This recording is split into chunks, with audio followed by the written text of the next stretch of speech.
마늘, 배추 등 서민들의 식탁에 오르는 채소류 가격이 고공행진을 거듭하고 있습니다. 일부 작물은 출하량 부족 현상이 한동안 계속될 전망이어서 서민들의 부담 또한 상당 기간 이어질 전망입니다. 생활경제 최기훈 기자가 보도합니다. 올 초부터 시작된 마늘, 배추 등 채소류 가격의 오름세가 진정되지 않고 있습니다. 이달 물가 동향에 따르면 깐 마늘 300g이 4,263원으로 지난해 동기 대비 55.9% 오르는 등 배추와 대파, 참외 등이 큰 폭으로 올랐습니다. 특히 일부 작물의 경우 작황이 부진해 가격 고공행진은 당분간 계속될 것으로 보입니다. 지난해 가격 폭락으로 일부 작물은 생산량 자체가 준대다 올해 초 날씨 등 생육 조건이 좋지 않았던 것도 원인입니다. 배추는 전년도 가격 하락으로 재배 면적이 줄어 출하량 감소로 이어져 50% 이상 가격이 상승하였고, 마늘은 4월 생육기 잦은 비와 일조량 부족으로 출하량이 감소하여 가격이 고공행진을 이어가고 있습니다.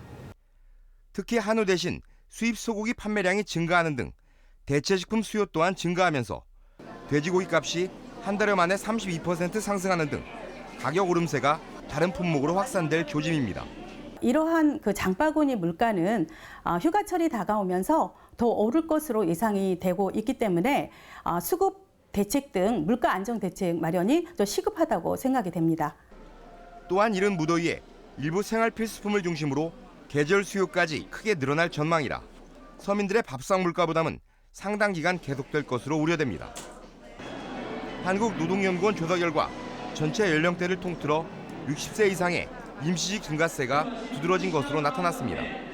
계약 기간 1년 미만인 임시직은 올 들어 소폭 감소세로 돌아섰지만 60세 이상의 경우 매달 10만 명 안팎씩 꾸준히 증가하고 있습니다.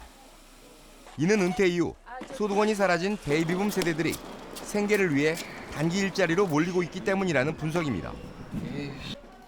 금융위원회와 금융감독원은 은행권 여신심사 강화 이후 제2금융권으로 가계대출이 몰리고 있다며 오는 7월부터 제2금융권의 대출심사 기준 또한 강화하기로 했습니다.